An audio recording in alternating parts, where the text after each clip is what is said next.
দর্শক দেখতে পাচ্ছেন বেগম খালেদা জিয়ার সাথে কিন্তু প্রধান উপদেষ্টা ডক্টর মোহাম্মদ ইউনূস তিনি কিন্তু আসলে দেখা করতে এসেছিলেন এবং বেগম খালেদা জিয়ার যে শারীরিক অবস্থা সেটা জানার জন্য কিন্তু ডক্টর মোহাম্মদ ইউনূস তিনি কিন্তু এসেছিলেন এবং ডক্টর মোহাম্মদ ইউনূস কিন্তু দুপুর সন্ধ্যা আসলে 7:10 দিকে তিনি কিন্তু এখানে প্রবেশ করেন। দেখতে পাচ্ছেন যে এখন কিন্তু তিনি এবারকার হসপিটাল থেকে আসলে বের হয়ে যাচ্ছেন এবং তিনি কিন্তু বেগম খালেদা জিয়ার যে শারীরিক অবস্থা সেটা জানার জন্য কিন্তু তিনি এসেছিলেন এবারকার হসপিটালে। দর্শক, বেগম খালেদা জিয়ার যে শারীরিক অবস্থা সেটা কিন্তু সবাই জানেন যে তার শারীরিক অবস্থা আগের মতো আসলে অপরিবর্তিত আছেন, এমনটা কিন্তু আমাদেরকে জানিয়েছেন।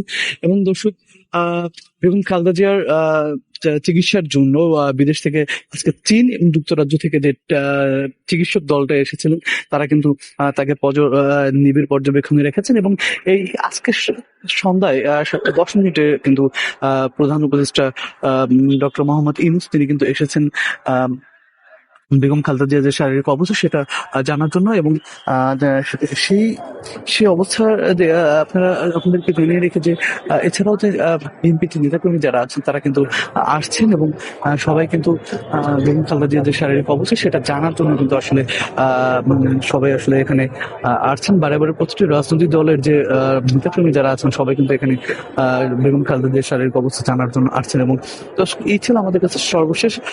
আমাদের সাথে যুক্ত থাকুন, আমরা চেষ্টা করবো আপনাদেরকে পরবর্তী নিউজ আপডেট দেওয়ার।